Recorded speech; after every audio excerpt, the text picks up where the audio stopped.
അനിയന്ത്രിതമായ രീതിയിൽ ആളുകൾ ഇവിടേക്ക് ഒഴുകിയെത്തുന്നു എന്നുള്ളത് തന്നെയാണ്. വിദ്യാർത്ഥികളും അതോടൊപ്പം തന്നെ നാട്ടുകാരും വലിയ രീതിയിൽ ഈ സ്കൂൾ പരിസരത്തേക്ക് ഒഴുകിയെത്തുന്നു. സംഘാടകർക്ക് നിയന്ത്രിക്കാൻ കഴിയാത്ത തരത്തിൽ അത്രത്തോളം ഇവിടേക്ക് ഒഴുകിയെത്തുന്നു. ഓരോ മനുഷ്യരും സാക്ഷാ കണ്ടതിന് ശേഷം അവസാനമായി തങ്ങളുടെ പ്രിയപ്പെട്ട അധ്യാപകരെ സുഹൃത്തുക്കളെല്ലാം ഒരു നോക്ക് കണ്ടതിന് ശേഷം നിറകണ്ണുകളോടാണ് തിരികെ പോകുന്നത്. ഓരോരുത്തരുടെയും മുഖത്തും നമുക്ക് എത്രത്തോളം ഉണ്ട് എന്ന് നമുക്കത് വരച്ചെഴുതാൻ കാണാൻ സാധിക്കുന്നുണ്ട് എന്നുള്ളത് തന്നെയാണ്. വലിയ ചൂട് അനുഭവപ്പെടുന്ന സമയം കൂടിയാണ്. അപ്പോഴും അത്രത്തോളം ആളുകൾ ഇവിടേക്ക് ഒഴുകിയെത്തുന്നുണ്ട് എന്നുള്ളത് തന്നെയാണ്. ഇപ്പോഴും പുറത്തുനിന്നും കൂടുതൽ ആളുകൾക്ക് അകത്തേക്ക് കയറാൻ സാധിക്കാത്ത വിധത്തിൽ അത്രത്തോളം വലിയ ജനത്തിരക്ക് അല്ലെങ്കിൽ ജനവിഘടമായിട്ടുള്ള അവസ്ഥയാണ് ഈ പൊതുദർശനം നടക്കുന്ന ഈ സ്കൂളിന്റെ ഗ്രൗണ്ടിലുള്ളത്. ഗ്രൗണ്ടിൽ പുറത്തും ഇപ്പോഴും നിരവധിയായിട്ടുള്ള ആളുകൾ ഇപ്പോഴും പുറത്തു നിന്നും അകത്തേക്ക് കയറാൻ സാധിക്കാത്ത വിധത്തിൽ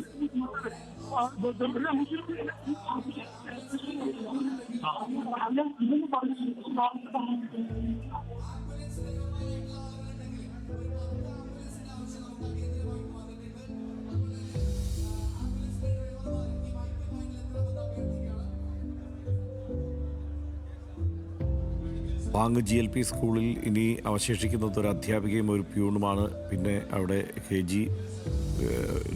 LKGയിൽ പഠിപ്പിക്കുന്ന 2 അധ്യാപികമാരും മറ്റെല്ലാവരും ഈ ഒരൊറ്റ യാത്രയിൽ വിട പറഞ്ഞു എന്നുള്ളതാണ് അവിടുത്തെ ഏറ്റവും സങ്കടകരമായ ഈ അവസ്ഥ. പാങ് പള്ളിപ്പറമ്പ് സ്കൂളിലെ അധ്യാപകരും സുഹൃത്തുക്കളായ മറ്റുള്ളവരും ആണ് ഈ യാത്രയിൽ ഉണ്ടായിരുന്നത്. പാങ് സ്കൂളിലെ പാചകത്തൊഴിലാളിയും ഈ യാത്രാ സംഘത്തിൽ ഉണ്ടായിരുന്നു. അവരെല്ലാം ചേർന്ന് 13 പേരാണ് യാത്രയിൽ ഉണ്ടായിരുന്നത്. അതിൽ 9 പേരാണ് ഒറ്റയടിക്ക് ഒരൊറ്റ അപകടത്തിലൂടെ വിടവാങ്ങിയിരിക്കുന്നത്.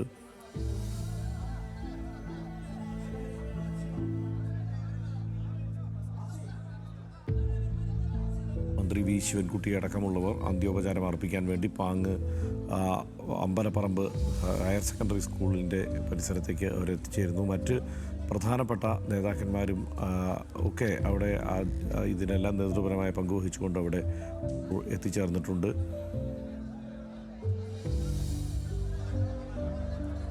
വലിയ ആൾക്കൂട്ടമാണ് അവിടെ അന്തിമോപചാരം അർപ്പിക്കാൻ വേണ്ടി അമ്പലപ്പറമ്പ് ഹയർ സെക്കൻഡറി സ്കൂളിൻ്റെ മുറ്റത്തേക്ക് എത്തിച്ചേർത്തിരിക്കുന്നത്.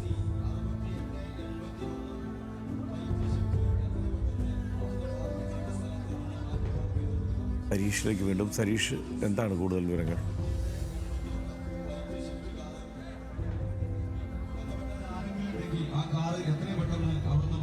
നിലവിൽ പാങ് ഗവൺമെന്റ് ഹയർ സെക്കൻഡറി സ്കൂളിന്റെ ഗ്രൗണ്ട് അത് നിറഞ്ഞു കവിഞ്ഞു കഴിഞ്ഞു. ഇപ്പോഴും ആളുകൾക്ക് ഇങ്ങോട്ടേക്ക് കയറാൻ സാധിക്കാത്ത രീതിയിൽ അത്രത്തോളം ആളുകൾ ഇപ്പോഴും പുറത്തു നിൽക്കുന്ന ഒരു സാഹചര്യമാണ് ഉള്ളത്. ഇനി ഒരാൾക്ക് പോലും ഇങ്ങോട്ടേക്ക് കയറാൻ സാധിക്കാത്ത അത്രത്തോളം ആളുകൾ ഇപ്പോഴും ക്യൂ നിൽക്കുന്ന ഒരു സാഹചര്യമാണ് ഉള്ളത്. അതിനപ്പുറത്തേക്കാണ് പാങ് ഗവൺമെന്റ് ഹയർ സെക്കൻഡറി സ്കൂളിന്റെ മുന്നിലെ റോഡിലെ 2 വഴികളും, അതായത് പ്രധാനപ്പെട്ട 2 വഴികളിലും ആളുകൾ ക്യൂ നിൽക്കുന്ന ഒരു സാഹചര്യമാണ് ഇപ്പോഴുള്ളത്. അത്രത്തോളം പ്രിയപ്പെട്ടവരായിരുന്നു ഈ 9 പേരും ഈ നാടിന് എന്നുള്ളതാണ് നമ്മൾ ഇതിൽ നിന്നും വായിച്ചെടുക്കേണ്ടത്. സ്ത്രീകളും കുട്ടികളും ഉൾപ്പെടെയുള്ളവർ ക്യൂ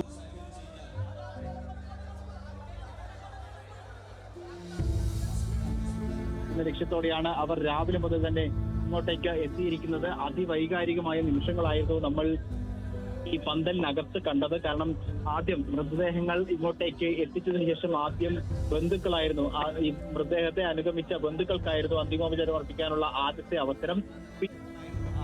മൃതദേഹത്തെ അനുഗമിച്ച ബന്ധുക്കൾക്കായിരുന്നു അന്തിമോപചാരം അർപ്പിക്കാനുള്ള ആദ്യത്തെ അവസരം. പിന്നീട് ഈ പാങ് ഗവൺമെന്റ് LP സ്കൂളിലെ വിദ്യാർത്ഥികളാണ്, അതായത് 1ാം ക്ലാസ് മുതലുള്ള വിദ്യാർത്ഥികളാണ് തങ്ങളുടെ അധ്യാപകരെ അവസാനമായി കാണാനും യാത്രയയക്കാനും എത്തിയത്. പക്ഷേ ആ രംഗം എന്ന് പറയുന്നത് ഏതൊരാൾക്കും ഹൃദയഭേദകം എന്ന് തന്നെ പറയേണ്ടി വരും. കാരണം മുഖമോ മറ്റൊന്നും തന്നെ കാണാൻ സാധിക്കാത്ത രീതിയിലാണ് മൃതദേഹങ്ങൾ ഇങ്ങോട്ടേക്ക് കൊണ്ടുവന്നുള്ളത്. കാരണം അത്രത്തോളം 300 അടി താഴ്ചയിൽ മറിഞ്ഞതുകൊണ്ട് തന്നെ ശരീരങ്ങൾക്ക് കേടുപാടുകൾ സംഭവിച്ചിട്ടുണ്ട്. അതുകൊണ്ട് തന്നെ മുഖം കാണിക്കാൻ സാധിക്കുന്ന രീതിയിലല്ല, കാരണം പോസ്റ്റ്മോർട്ടം ഉൾപ്പെടെ പൂർത്തിയാക്കിയതാണ്. അതിനുശേഷം ഇങ്ങോട്ടേക്ക് കൊണ്ടുവന്ന മൃതദേഹങ്ങൾ പലതും മുഖം തിരിച്ചറിയാനാകാത്ത രീതിയിലായിരുന്നു. അതുകൊണ്ട് തന്നെ ഫ്രീസറിലേക്ക് കയറ്റുമ്പോൾ മുഖം കാണിച്ചിരുന്നില്ല. പല വിദ്യാർത്ഥികളും പുറത്തൊട്ടിച്ച പേരും ഫോട്ടോയും കണ്ടതിന് ശേഷമാണ് ഇത് തങ്ങളുടെ അധ്യാപികയാണ്, അല്ലെങ്കിൽ കഴിഞ്ഞ കുറേ നാളുകളായി തങ്ങളെ അന്നമൂട്ടിയ ആളാണ് എന്നൊക്കെ തിരിച്ചറിഞ്ഞത്. അതിനുശേഷം അവർ കണ്ണീർ വാർക്കുന്നതും പരസ്പരം കെട്ടിപ്പിടിച്ച് കരയുന്നതും നമ്മൾ ദൃശ്യങ്ങളിൽ കണ്ടതാണ്. അതോടൊപ്പം തന്നെ ഇപ്പോൾ ഈ സ്ത്രീകളാണ് കൂടുതലായി ഇങ്ങോട്ടേക്ക് എത്തുന്നത്. സ്ത്രീകൾക്കാണ് ആദ്യം അന്തിമോപചാരം അർപ്പിക്കാനുള്ള സൗകര്യം ഏർപ്പെടുത്തിയിരിക്കുന്നത്. തങ്ങളുടെ പ്രിയപ്പെട്ട മക്കളുടെ അധ്യാപികമാർ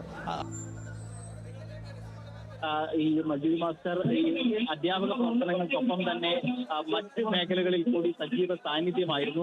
കാഴ്ച പരിമിതി ഉള്ളതുകൊണ്ട് തന്നെ അവരുടെ ക്ലബ്ബുകളിലൊക്കെ, കാഴ്ച പരിമിതരുടെ ക്ലബ്ബുകളിലൊക്കെ അദ്ദേഹം സജീവമായിരുന്നു. അത്തരത്തിൽ ആ ക്ലബ്ബുകളുടെ ഭാരവാഹികൾ, ക്ലബ്ബുകളുടെ പ്രവർത്തകർ, ഈ മേഖലയിൽ ആ ക്ലബ്ബുമായി കേന്ദ്രീകരിച്ച് പ്രവർത്തിക്കുന്ന ആളുകളൊക്കെ തങ്ങൾക്ക് മജീദ് മാസ്റ്ററെ അവസാനമായി കാണാൻ കഴിയില്ലെങ്കിൽ പോലും ഇവിടെ എത്തണം, മജീദ് മാസ്റ്ററെ അന്ത്യയാത്രയിൽ തങ്ങളും ഭാഗമാക്കണം എന്ന ഉറച്ച വിശ്വാസത്തിൽ അവർ ഇങ്ങോട്ടേക്ക് എത്തുകയും അന്തിമോപചാരം അർപ്പിച്ച് തിരിച്ചു പോവുകയും ചെയ്യുന്ന സാഹചര്യമുണ്ട്. അതോടൊപ്പം തന്നെ കനത്ത വെയിലാണ് ഈ ഗ്രൗണ്ടിൽ. വലിയ നിൽക്കാൻ പോലും സാധിക്കാത്ത അത്രത്തോളം വലിയ ചൂട് ഉണ്ട്. ആ ചൂടിനെ അവഗണിച്ചാണ് ഇവരെല്ലാം തന്നെ നിൽക്കുന്നത്. അതിനിടയിൽ ചിലർ കുഴഞ്ഞു വീഴുകയും ശാരീരിക അസ്വാസ്ഥ്യം ഉണ്ടാവുകയും ഒക്കെ ചെയ്യുന്നുണ്ട്. എങ്കിൽ പോലും ഒരാൾ പോലും തിരിച്ചു പോകാൻ, ഈ അന്തിമോപചാരം അർപ്പിക്കാതെ തിരിച്ചു പോകില്ല എന്ന ഒരു നിലപാടെടുത്ത് ക്യൂ നിൽക്കുന്നതാണ് നമ്മൾ കാണുന്നത്. ഒരു ഭാഗത്തുകൂടി ആളുകളെ കയറ്റി മറുഭാഗത്തു കൂടി ഇറക്കി വിടുമ്പോഴും ആ ഇറങ്ങിപ്പോകുന്നതിന് എത്രയോ മടങ്ങധികം ആളുകളാണ് ഇങ്ങോട്ടേക്ക് കയറി വരുന്നത്. അവരിപ്പോഴും പുറത്ത് കാത്തു നിൽക്കുന്ന ഒരു സാഹചര്യമുണ്ട്. നമ്മൾ നേരത്തെ ഈ മൃതദേഹം ഇങ്ങോട്ടേക്ക് കൊണ്ടുവരുമ്പോൾ ഏതാണ്ട് 1 കിലോമീറ്റർ അപ്പുറത്തു നിന്നും ബെൻസൺ നമുക്ക് പറഞ്ഞൊരു കാര്യം, അവിടെ നിന്നും ആളുകൾ ഇങ്ങോട്ടേക്ക് നടന്നു വന്നുകൊണ്ടിരിക്കുന്നു എന്നതാണ്. അവർ ഒരുപക്ഷെ ഏതാണ്ട് സ്കൂളിനടുത്ത് പോലും എത്താൻ സാധിക്കാത്തൊരു സാഹചര്യമുണ്ട്. കാരണം അത്രത്തോളം ആളുകൾ ഈ പുറത്ത് ക്യൂ നിൽക്കുന്ന ഒരവസ്ഥയാണ് ഇപ്പോഴുള്ളത്.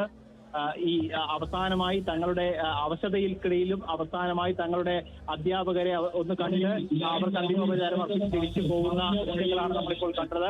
കാലിന് അസുഖബാധിതയായ ഒരു പ്രദേശവാസി, അത് ഒരു ദേശീയ ഭാരവാഹിയാണ്.